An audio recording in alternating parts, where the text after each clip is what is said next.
not begin with us. This war began with Israel. We made the decision because of President Trump and Congress, all of whom are apparently on the payroll for the Israel lobby, to join it. But the real problem has always been Israel, and it all begins in the aftermath of 7 October. And there's a lot of evidence now that that attack that was launched into Israel from Gaza on 7 October 2 years ago was essentially allowed to happen. And that's incomprehensible to us, but it looks like it was part of the larger plan to trigger this major war against all of Israel's enemies in the region. But remember, for Israel, Iran is the sticking point. Iran is the one that refuses to submit. And Iran will not submit, and it's not going to accept any of the demands that Israel has put forward, because those are the demands that we continue to put in front of the Iranians. In other words, every time Witkoff and Kushner go somewhere, even when J.D. Vance was along, they restated Netanyahu's demands. You can't enrich any more uranium. You have no right. You have to give all of that up. You've got to dramatically cut back on your ballistic missile arsenal. And then finally, you can't cooperate with any of your co-religionists or potential friends and allies in the region. In other words, you become a vassal state of Greater Israel. And the Iranians are not going to do that. They said, forget it. It's not open for discussion. And we've tended to walk a lot of this back. We've said, well, we're really most concerned about the nuclear weapon. And nobody bothers to point out the Iranians have steadfastly refused to develop a nuclear weapon. It's not for lack of understanding or technology or capability. They've said for years, we don't want one. Well, I imagine when this war ends, they and a lot of other people will develop a nuclear weapon to make sure that we and the Israelis can't attack them. And again, this is all about this insanity called the Greater Israel Project, where a little less than 7 billion Jews who live in Israel are going to dominate permanently hundreds of millions of people all over the Middle East. I mean, this Greater Israel thing is beyond belief. But we're backing it. We're not questioning anything. We're turning a blind eye to all of the atrocities. Doesn't make any sense. And I think Americans are beginning to figure this out, and they're going to figure out a hell of a lot more when things get worse, because here's the bad news. Even if we end this war immediately, the problems that we've created for the global economy and here at home for our own economy are going to endure for another year or two. In other words, we're going into a serious recession. The question is, will the world go into serious recession or face depression? That's how bad this is. I would argue that our global military dominance is gone. We've been exposed as incapable of defending our lives. We again, as when we started this, I tried to make the point that we didn't pay attention to the direction in which warfare has developed. And that was evident, and it still is, in the Ukraine war. But we didn't really fully grasp it. Now it's being administered to us the hard way, a very difficult lesson. We're living in a new world where these vast surface fleets with aircraft carriers that we've maintained for decades simply won't work anymore if you try to use them against anybody who has the kind of capability that Iran has. And remember, this capability was built for roughly 1% of the amount of money that we spend every year on national defense. Think about that. They didn't spend trillions of dollars. They took the technology that was there, they organized it differently, and it works. So that's the first thing. Our historic reliance on all the instrumentalities of World War II in new forms is over. So what are we looking at this point? I think Iran has done more than survive, because Iran now has something even more valuable. Iran has a relationship with Russia and China that is steadfast and strong. The Chinese and the Russians have both decided they are not going to allow Iran to be destroyed.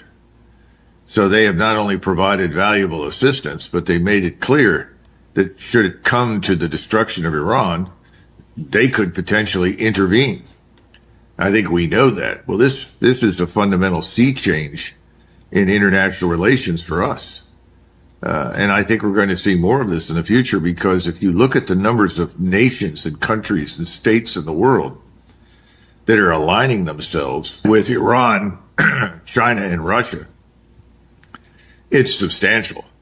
I think to most of the world, Iran is seen as this heroic figure that is standing up to the international bully called the United States, as well as to Israel. Israel has never been popular and has often been hated in the Middle East. Now I think it is widely loathed on a scale that it's hard for us to even imagine. But remember, we allied ourselves with the Israeli state, and the Israeli state made it clear that all of their neighbors were subhuman, that they were unworthy of life. The best thing you could do for them was to dispose of them, eliminate them, bomb them into submission, drive them out. I don't think we want an ally like that, but that's what we've got. And so this pariah status is now increasingly being applied to us.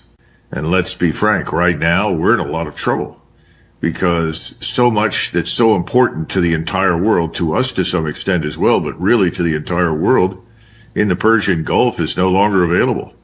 And that comes in the form of food, fertilizer, fuel, feedstock, a whole host of minerals, from nitrogen to rare earths, you name it, everything that you can think of, especially specific metals like aluminum and so forth. They can't leave the Gulf. They're pent up in that place. And it's doing enormous damage to the global economy. Right now, we've got hundreds of thousands, maybe millions of people that are facing famine in the next sort of 6 months because we can't grow the food. We've single-handedly reversed the Green Revolution. Depending upon where you live in Asia or Africa, the Middle East, Europe, you may be in a lot of trouble. And this doesn't seem to bother President Trump very much. He never brings it up. And now the Chinese have said, well, we're tightening our export controls. You're not going to have any access to the rare earths that you need in order to develop and field all these exotic weapons. We're not going to allow you to do it. So when you put all of this together, it's hard to imagine a worse set of circumstances for us to be in. And all of this at the end of the day has been done not because it's in our interest. We have no vital strategic interest at stake with Iran. Iran presents no real threat to us at all. And in fact, this sort of demonization of Iran, which the president and his supporters have engaged in, is a lot of nonsense. They're not the leading terror state in the world. That's all crap. So what are we doing? Well, we're there because of Israel. And this is beginning to sink in here as our gas prices rise. And we talk about fuel. If you need jet fuel, forget it. That's over $250 a barrel now in Singapore. Wow. You've got airlines going out of business. It's not just jet fuel. What about LPG, LNG? These products are just incredibly expensive now. So, the question that people are asking Donald Trump, I think, globally, how do you expect us to survive? This is all because of your vanity project against Iran on behalf of Israel. But diesel moves trucks. Trucks deliver everything. If you don't have diesel, you're in trouble. We use diesel on railroads as well to haul tremendous amounts of commercial goods.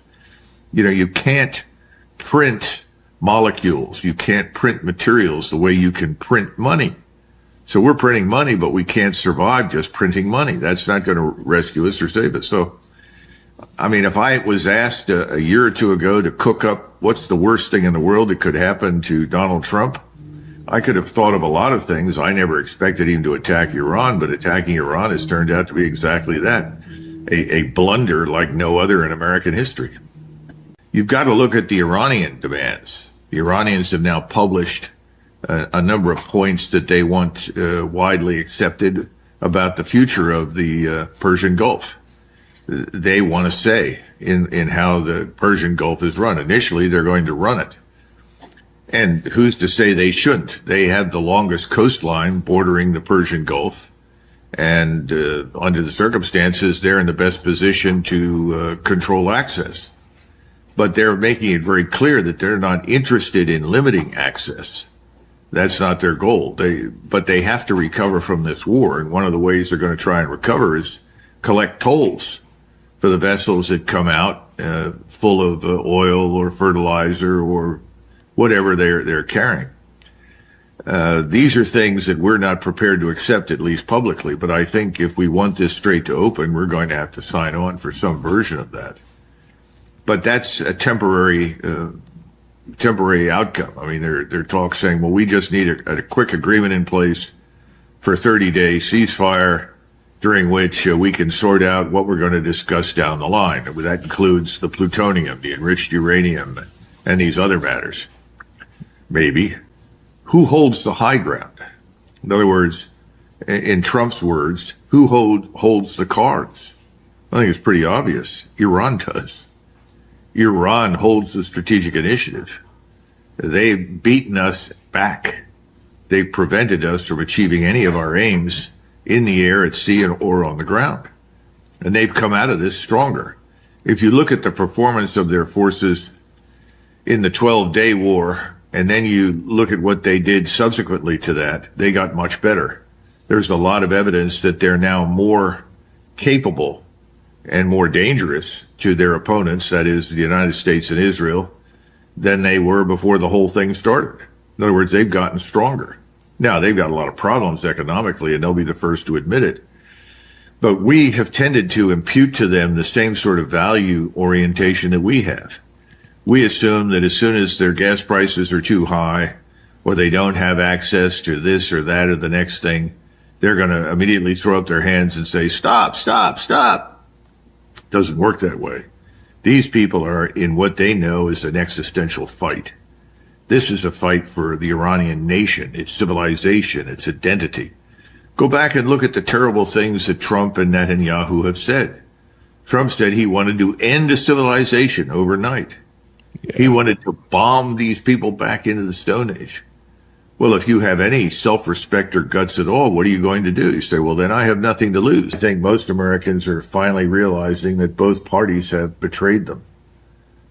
These parties are in the grip of big money, billionaire interests, not the interests of Americans. So we've got to build something that is not bought up by someone's wealth. And the only way to do that is to stop re-electing these people that are doing damage. Stop listening to it. Build a new party. But that takes time. It takes money. This is a bad time. I mean, we look ridiculous. We've made fools of ourselves. I should say Trump has made a fool of himself. The problem is that makes all of us in the United States look ridiculous. Just this morning, he was on threatening Iran again. Then he turns around and says, well, we have talks and, we're optimistic. But by the way, I'm ready to destroy this country. I'll level it. And they know that. I'm no longer prepared to believe much of what comes out of the White House. Things change, within 24, 48 hours. As I said, everybody's looking this way and then they're looking that way. And we're all going to go down with a bad case of whiplash. It just doesn't make any sense. There's no coherence to anything we're doing. And by the way, this is costing a lot of money. And people are saying that we spend as much as $72 billion to this point. If we go back to bombing and attacking Iran, this could go on for weeks, and that could mean another $70 billion. The other thing is that we can't rapidly replenish our stocks of all these exotic munitions. And now we can get rare earths. The problem with the rare earths, as you know, is refining.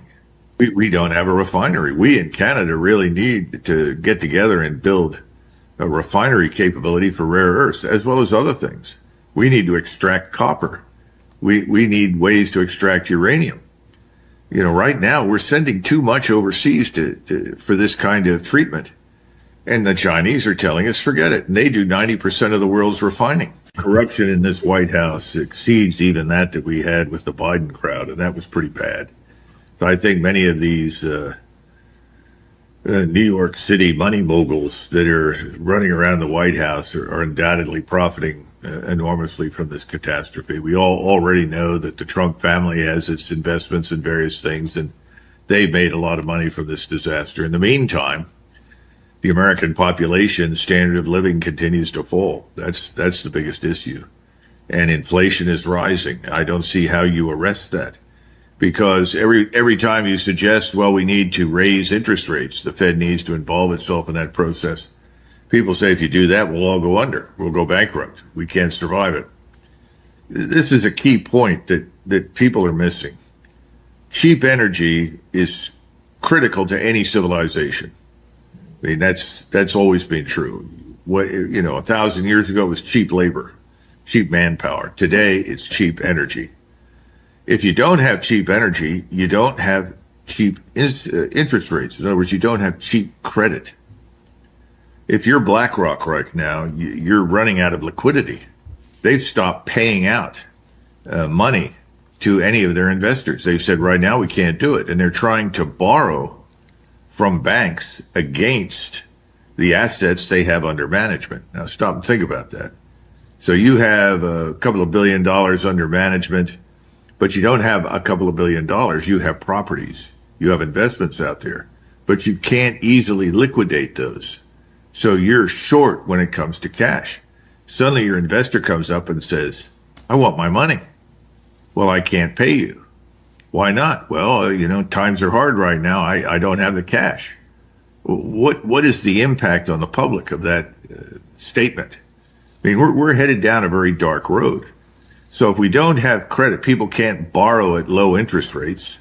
Everything tends to stop. And that's where we're headed. Now, at the same time that you're trying to lower interest rates, you got a problem with bonds because you want to attract investment. To do that, you have to raise the yields. Well, we're up to 4.3% or something in the 10-year bond. Most of the people that are experts in the area say if we hit 5%, we're done.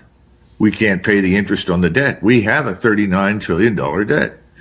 And for the last, I would say easily 10 years, every time somebody like me brought up this matter of the national sovereign debt, everybody said, you just don't understand modern economics. Debt doesn't matter. Well, I think we're about to get a lesson the hard way that debt very much matters. Now, I don't know what the president is going to discuss with the Chinese because the Chinese still own a substantial portion of our debt. Most of our debt is owned by the pension funds and insurance companies here in the United States. And you know who has their money in all of this stuff? The famous 401ks. Mm-hmm. All of your retirees, the people we call boomers in the United States, they stand to lose their shirts unless something radical takes place. And radical means you've got to cut back on spending. I mean, that's what nobody wants to say. Well, in 2030, where do you think you're going to be in 2027, 2028? You better worry about what's coming in front of you because you combine this wasteful stupidity overseas in a war you can't win because the country you've attacked is the size of Western Europe, has 93 million people in it. It's a developed society. It's a civilizational society that's been around for over 2,000 years. It's surrounded by mountains like the Rockies. And to the south, you have practically impassable deserts with the highest temperatures in the world. Oh, sure, this is easy. What are you, completely nuts? Anyone with an ounce of common sense would know that. But the problem is we have too many people that want to bet too heavily on what we call air supremacy. The notion, well, we can bomb from high altitude and they can't touch us. So I think that's going to end too. But for the moment, we can still get away with some of that. But this is not an answer. That doesn't induce people to support your position. It doesn't win friends and influence. It's destructive, but without a purpose. It's pointless destruction. And that's what we've been involved in.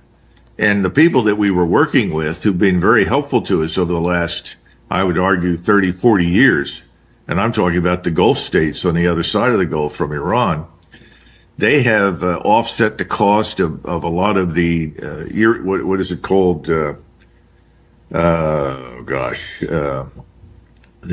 engineering that is not repetitive. In other words, the initial research and development that goes into most of our exotic weapons and missiles is being paid for by the Gulf Emirates and the other small states in the Gulf that have invested heavily in our hardware.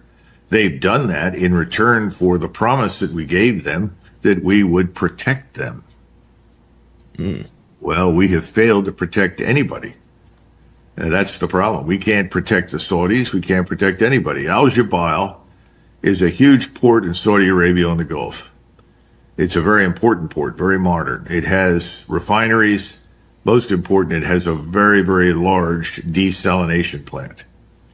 Almost 90% of the water people drink in the capital of Saudi Arabia, in Riyadh, comes from that plant. That plant could be attacked and destroyed in less than 30 minutes. And then no one has any water to drink in Riyadh. And that's the tip of the iceberg. Once you hit these desalination plants in that part of the world, no one can live there. There were 67 million people living on the west side of the Gulf, from the border of Oman in the south up to the border with Iraq. I don't think half of them are still there. But if this progresses to another slug match with Iran, that will go completely out of business. Right now, the estimates are it'll take between 2 and 5 years to recover from the damage that's already being done in the Persian Gulf. If this returns to the former level of intense warfare that we've seen in the past, the recent past, and it lasts for a week or two, and the damage ensues that I'm talking about, we won't see any recovery there for at least 10 years.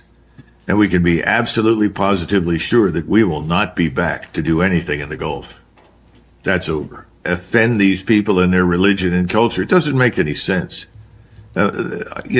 He's unstable, and I think that's the way people view him now.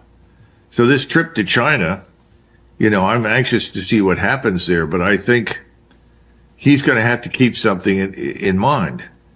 You can print money, but you can't print energy or materials. You can print the diesel that moves your truck. You can't print the diesel that moves your trucks. You can't print the fertilizer that grows your crops. You can't print the natural gas that powers your factories. The Chinese know that. They're going to tell him that. And by the way, I think they're also going to tell him that, just-in-time logistics is going to become just in case. Instead of holding enough on hand to try and somehow or another be ready for a crisis, is not going to be enough anymore. The Chinese understand that. That's why they've been building up stockpiles of not only oil and gas, but also precious metals, rare earths, and increasingly fertilizer. So the Chinese are really in the driver's seat right now. We're going there with hat in hand. And I just don't see any evidence the Chinese are going to help us in any way. So right now, the Chinese are steadily reducing their holdings of treasuries. They're reallocating their reserves, hard currency reserves, toward harder assets like gold, reducing reliance on U.S. debt.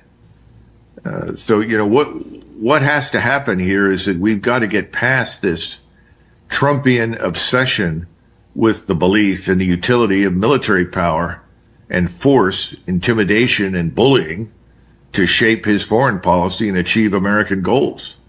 It's time for him to learn a little humility and develop some cordiality in the way he deals with others.